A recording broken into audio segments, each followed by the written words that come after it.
عن لعيبه من غانا، عن لعيبه من زامبيا. فريق متكامل، ولكن الاسماعيلي الحقيقه قدر ان هو يقدم شوط تكتيكي ممتاز الى ابعد الحدود.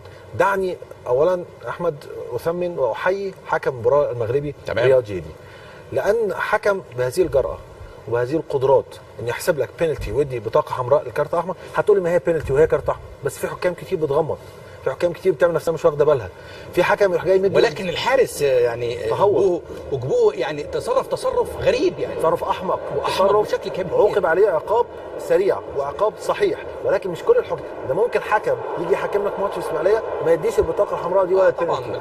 فالحقيقه حكم رائع، وشابوه لحكم المباراه. واتمنى معظم حكام الافارقه يكونوا في قدرات هذا الحكم. ضرب جزاء صحيح 100% وبطاقه حمراء، ولما حارس المرمى يطرد يبقى انت في عندك 3 امتيازات. اولا الفريق المنافس بيلعب ناقص عدديا، تمام. ثانيا هيخرج لاعب عشان ينزل حارس المرمى وقد كان. ثالثا ده الحارس الثاني، يعني مش في قدرات الحارس قوي، رغم ان هو انقذ ضربه الجزاء وهارد لك بقى المحمدي. وبتحصل وناس كتير بتتساءل ليه حسني عبد ربه ما سددش ضربه الجزاء.